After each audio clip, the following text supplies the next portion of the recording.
It's 10:41, so my pleasure to introduce Kristian.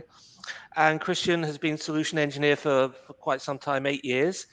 And part of that time, Twilio, also with Salesforce and IBM. So I think he knows his topic.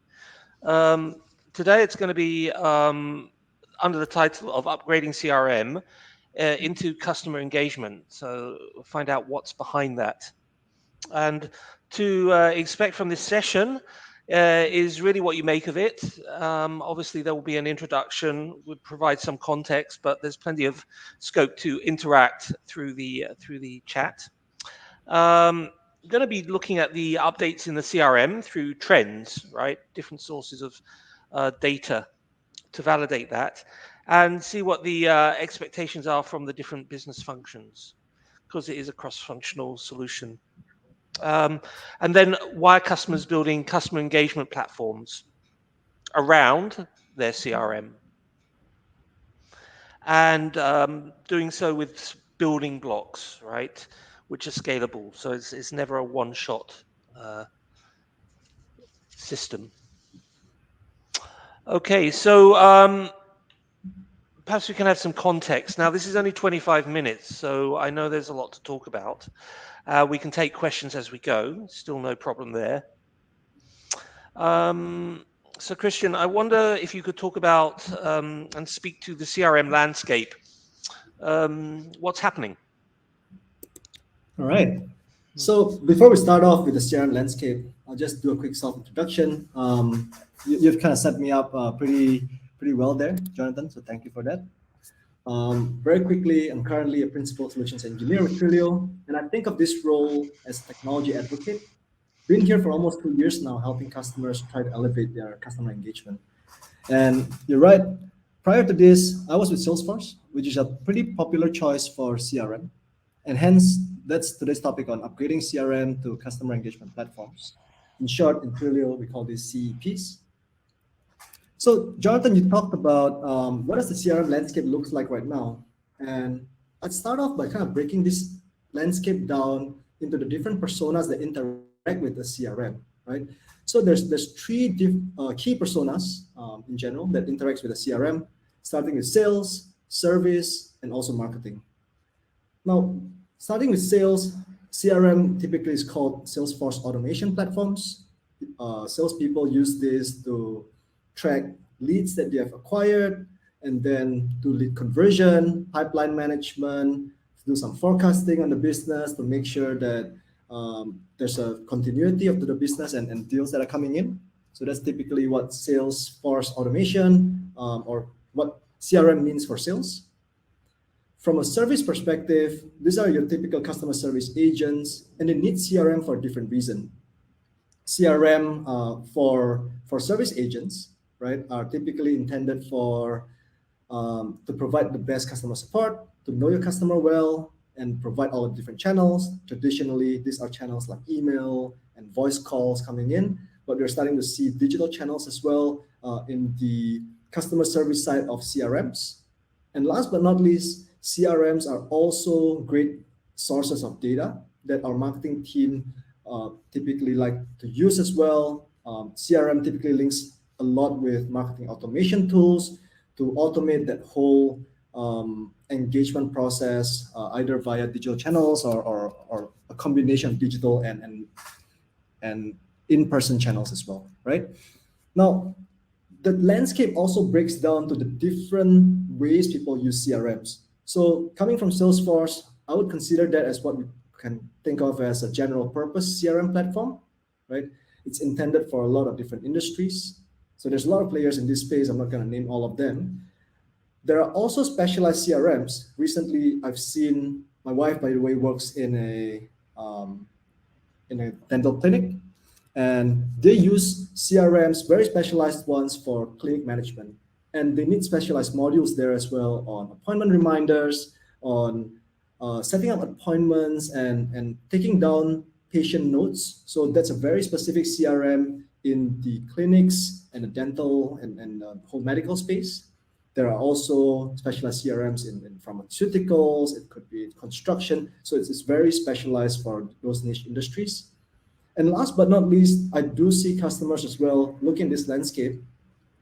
They decided that their industry is so specific that they want to build out their own CRM. And I consider this as homegrown CRM. So these are customers who built their own CRM. So that's what the landscape kind of looks like to me at the moment. There is this whole space around the different personas and also the different types of CRMs that typically companies are using right now. Yeah, so I'm hearing that it's very relevant across the industries and it's getting more specialist. I mean, pretty much like ERP became, CRM is becoming industry specific. So what's happening at the moment in terms of trends? What are you seeing? I know there's going to be some data on this. Right. So I've prepared a couple of slides to help us go through some of these pointers. You able to see it? Yep. Yep. Right. Cool. So let's talk about a couple of trends that are happening in the CRM space. So some of these data points or top level topics, the trends itself, are taken from Twilio's State of Customer Engagement Report. We call it SOCR for short. This is recently released, so it's hot off the oven. And I'm really excited to share some of these insights with all of you in the room, right? The very first trend, or I've just picked, there's a total of 5 that we high-level trends that we had covered in the report, but I've just covered the first 3, which is relevant to this topic, right? So the first trend is about making things digital. So digital customer engagement drives major ROI. You can see that on this particular screen. Those companies who embrace digital engagement leads to greater increase in revenues, right? Businesses on average, by the way, gets about 70% top line increase for those who has invested in digital customer engagement in the past 2 years. Now, as part of the same State of Customer Engagement Report study, we learned that on average, the pandemic has sped up digital transformation strategies by an average of 6.5 years, right? So we know that companies are scrambling to put together a digital strategy, especially now that they're not able to engage with the customers face-to-face, especially now that customers are wary of meeting each other at the risk of contracting flu or diseases of COVID, right? And this also relates to all of us. Previously, businesses engaged only on channels that they own, on their own branded website, on their own email addresses. But today, consumers, people like you and me, we all wish that businesses can engage on our own terms, on our turf, rather than having to do it on the business apps and platforms. So this also relates with a Forbes report recently that the latest trend in CRM is moving towards the edges. People talk about how CRMs or how the way customers want to be engaged is on their own turf. For example, through messaging channels, OTT channels, and in my region, in over here in Asia, what's super popular is messaging channels like WhatsApp, Line, Viber. Depending on each country, there's a preference for a particular communication channel, right? And it's increasingly becoming table stakes that companies are engaging their customers, whether it's for sales, for support, in the channels that the customers want to be on, right? So that's just the very first trend that we wanted to cover, which is making things digital. The second one is about making things more personal, right? Personalization is critical, and companies think that they're already providing very personalized experiences for their end consumers, but more than half of the consumers disagree. So it's not really just about having a CRM. The CRM tells us who the customer is. It tells us maybe what products that they are interested in and some additional data over there. But the CRM channels should also centralize all of the interactions that happens with the customers. So the expectation is across all the different channels. Customers expect that the companies know them. So this could be in terms of, I've contacted you recently about a ticket, about a problem that I was facing. I'd like every interaction with your company to kind of highlight that, right? That I have this problem. It's going to get resolved before you talk to me about something else. An additional layer to this is about capturing user behavior and preferences across all of the digital channels. We talk about digital transformation in the very first trend. This is about making digital transformation more personal, right? We want this to consistently form a better understanding of the customer, to have that unified view so that we are able to have the personalized interaction, whether it's for marketing purposes, whether it's for servicing purposes, whether it's for selling purposes, right? In this particular, a great example of this, by the way, is one of my favorite apps recently is this wine marketplace called Vivino, right? I consider this as what people might call a marketplace 2.0. So they don't sell their own wines; they sell it from a couple of different providers. They are a marketplace, but very specialized for wine, right?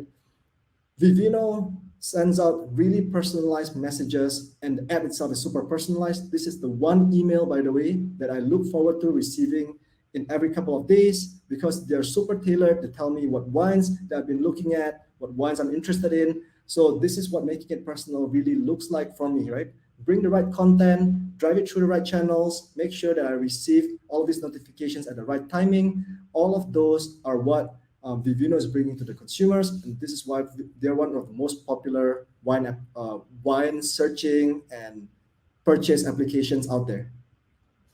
Right now, the last trend that I'd like to cover today, as we're going through this, is a cookie-less world is coming. Right, all of the businesses are going to lose their cookies. We're not talking about the cookies that we have in the pantry. This is not your chocolate chip cookies. But this is the web cookies, the tracker cookies that businesses put on their websites and applications in order to be able to track third-party consumer behavior. Now, the thing is, cookies are going to go away in 2023. 81% of companies, however, are completely or substantially reliant on third-party cookies, even though this critical data source will not be available after 2023. Now, relating this back to the CRM, this means the CRM's role becomes more important to track user behavior, right? But user behavior, it's no longer about the third-party user behavior, anonymous users coming in from IP addresses. This has to be user behavior, users who you already know, and you track them through their life cycle of the journey.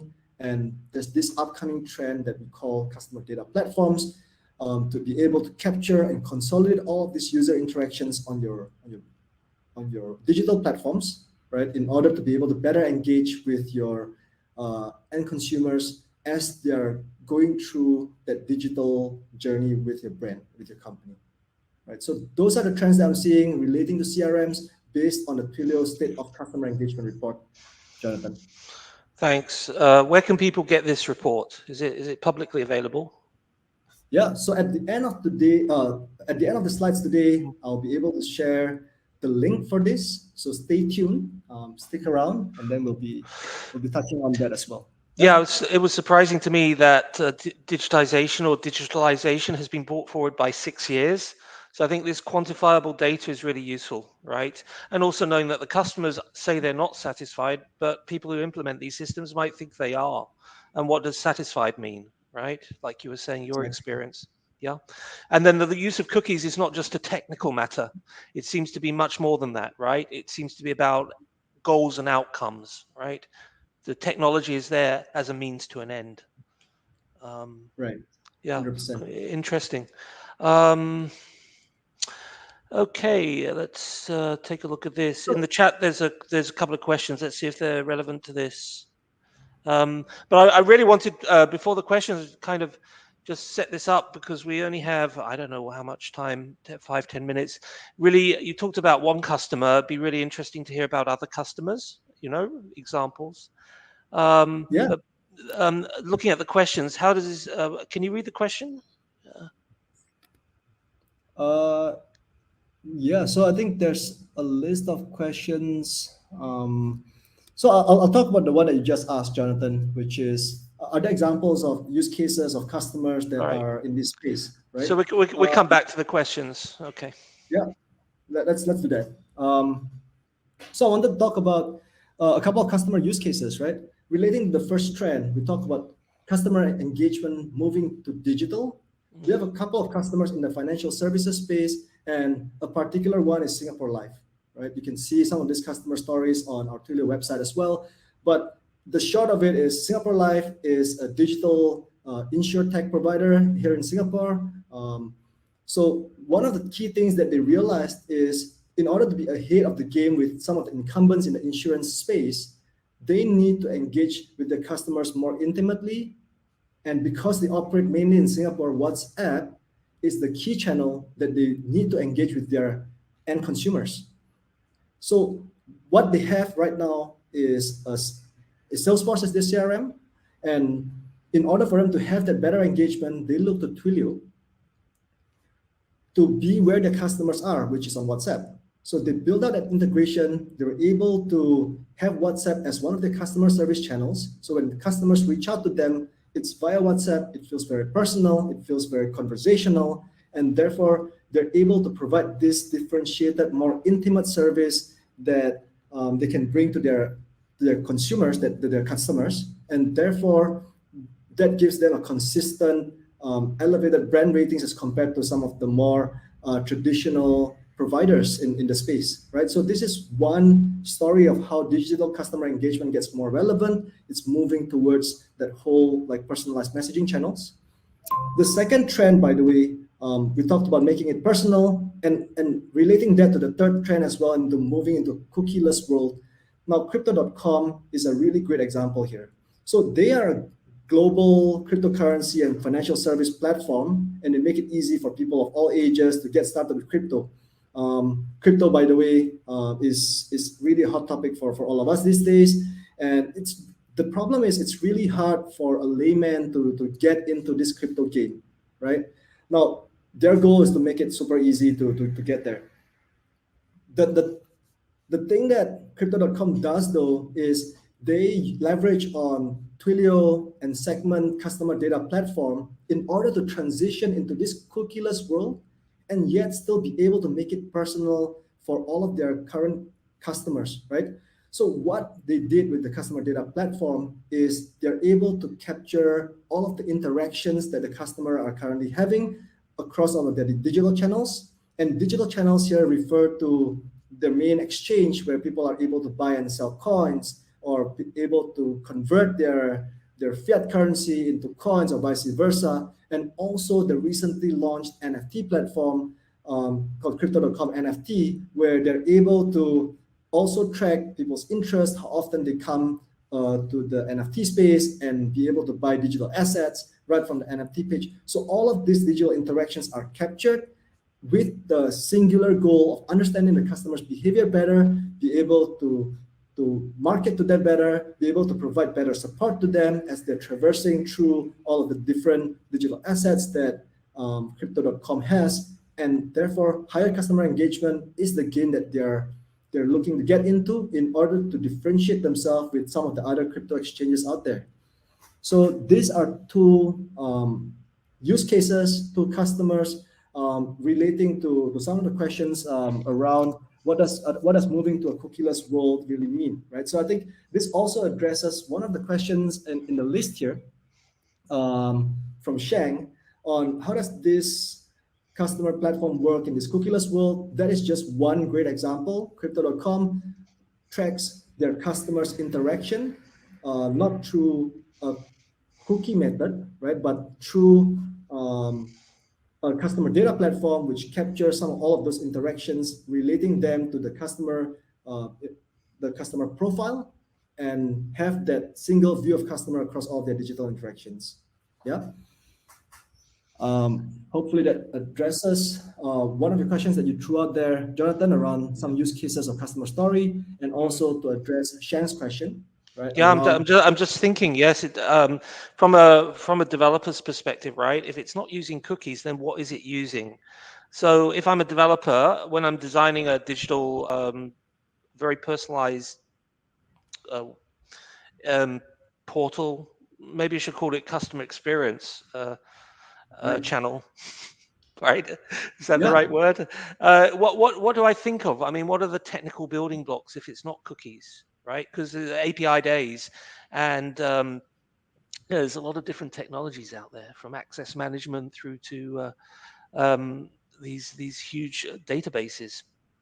Right. So yeah. I'm glad you asked that, Jonathan. And Mm. this is a great segue to talk about the Twilio customer engagement platform. Our topic today is upgrading your CRM into a customer engagement platform. And this is exactly what it looks like. So the CRM, by the way, is it's a great data source. This is where a lot of the source of truth for your customer data resides. This is the latest information on your customer profile. But we know that this is not sufficient today, right? So if we kind of unpack what a customer engagement platform for companies should look like, we start off from the bottommost layer where the CRM is residing, right? That's the left column that looks like a cloud. Now, with the CRM data as well as data from other sources, this could be data warehouses or logistics, or this could be click data on your browser, or this could be inventory, e-commerce data. All of this information are super rich, and we want to be able to tap on them to make and leverage on them to make a differentiated, to make a more personalized engagement for our customer, right? So one of the things that we then do, one of the questions was, how do we capture that data on clicks, on customer clicks or interactions with the website if we don't have cookies?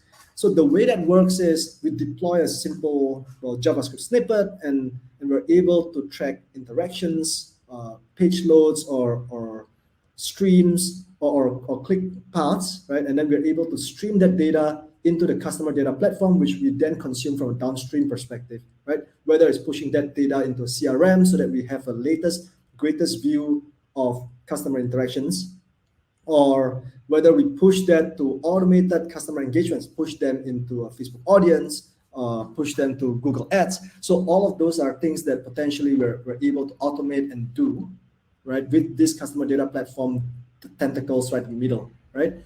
But the other key part is about being able to personalize the engagement based on all of these different data with the customer data platform right in the middle, and then branch this out using engagement applications. And these are some of the things that Twilio does as well. It could be from a marketing perspective, we want to create very personalized journeys. So we call this Twilio Engage. It could be to have a very personalized customer servicing that we need to do for the customer, and therefore this is Twilio Flex, and over multiple channels, right? It could be that we want to give salespeople, empower them with all of this customer data coming in from all of their back offices, and that's what Twilio Frontline does. Or to use whatever that we have captured in the customer data platform in your myriad of custom applications that you have, right? We can then push all of this information into custom applications as well. And finally, the last bit on the building blocks that Twilio provide is our channels. So this could be around messaging or voice. These are where we deliver that last mile information, right? We deliver it from the customer data platform. It's personalized. We know what's the right content to be delivering to these people, and then we send it across using some of the channels that you see up here, right? Which is the messaging, voice, email, or even video, right? As the channels that we want to provide. So this is what the customer data platform looks like. These are all building blocks, and you're able to pick and choose what is the right fit for your business today, and that's how it comes together. Yep. Okay, thanks for the summary of that. I think we're at the end of the session now. There's one more question, and also I would ask how people can find out more. Right, you've set the stage on this. I think there's an event coming up with Twilio, and then also there's the partner village. So I'll leave you to handle. There's one more question which might flow into what you've just talked about. And okay, great. This is what people can do next. Okay. Right. So I'm just gonna end off with this, right? What you can do next is firstly join our Twilio live workshop at 11:30 a.m. This is conducted by my colleague Sarah. She's gonna be bringing us through how to get from zero to build a live streaming application. Super exciting stuff. The second one, someone asked about where to download the social report. Josephine has kindly shared in the chat, so that's great. You can also download it at social.twilio.com. And last but not least, visit the Twilio booth in API Days. You can try Twilio for free and play Twilio Quest. It's a super fun game. It also helps you learn the building blocks that Twilio provides. Really exciting stuff. And yeah, I leave that back to you, Jonathan. Okay, so thanks for that. Officially, we end the session now, so people can get ready for the workshop or whatever's next. But the chat is still open, so we could just carry on with that. Are you okay with that, Kristian? Yeah. Okay. So you're saying I can't answer on the recording, or Oh, no, it's fine. I mean, I'm just saying the roundtable session is officially over because of the timing, right? So people, you're free to go and carry on with other stuff. However, there's one more question here, so perhaps we can just address that. All right. In the chat. So just to quickly address Chang's question, right? Logging user actions. So this basically means with the ability to track the customer interactions from the browser, all this data is now already flowing, right? When you're talking about targeting solution, basically we consider this as destinations, right? Destinations could be data warehouses. Destination could be your CRM, where you want to store some of that information. It could be a data warehouse, or your destination could be an ad platform, like could be Facebook, Google, or whichever channels that you want to bring this user profile into that space, right? So that's what a targeting solution in your terms might mean, Chang. Okay. All right. Okay. All right. So yeah, thanks very much, Kristian, for your time. Thanks for everyone for attending and participating in this, and wishing everyone a good day. Bye.